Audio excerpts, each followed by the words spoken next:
Hello and welcome back to Tidbit of Torah.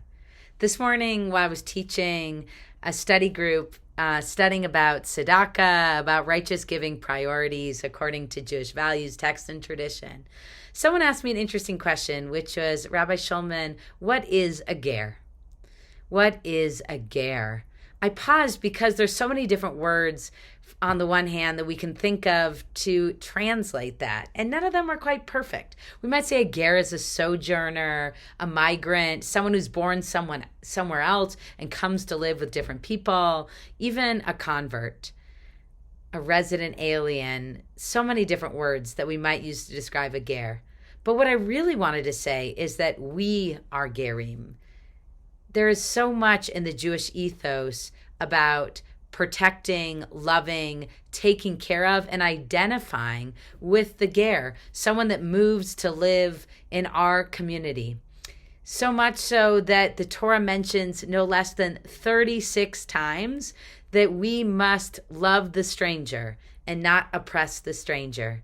And in this week's Torah portion, Parashat Yitro, from the book of Exodus, when the Israelites received the Torah, the very first commandment says, Anochi Adonai Elohecha asher hotzetecha me'eretz Mitzrayim mibeit avadim. The first commandment is, I am Adonai, your God, who brought you out of the land of Egypt, the house of bondage. We are rooted in the idea, as articulated again throughout the Torah, that we should not oppress the ger, we should not oppress the stranger, for we know the feeling of being the stranger in Egypt and along the way.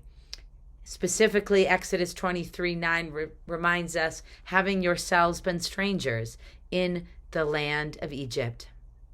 This week, internationally, we are celebrating Refugee Shabbat. And so I am thinking about who is the ger and how important it is to support those in our communities who need that extra support, who are seeking asylum or a place to find home.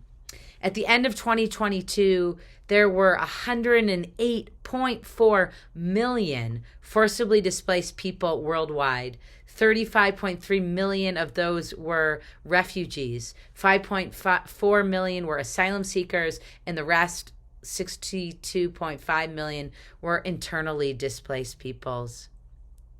I wonder, as we approach this Refugee Shabbat, as we read Parashat Yitro, how we might come to think about the ger not being an other, but being a part of our communities and even being ourselves.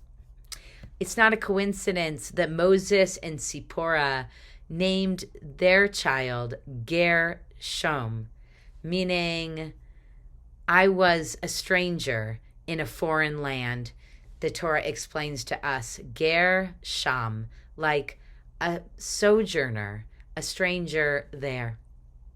I wonder how we might come up with, in 2024, a new translation for the word ger, one that feels like it prioritizes acceptance and welcoming and love and outreach above separation, strangeness, and otherness.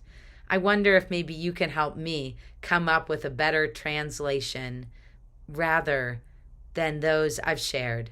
In the meantime, I might just use the word we remember where we came from and who we are and who we want to be.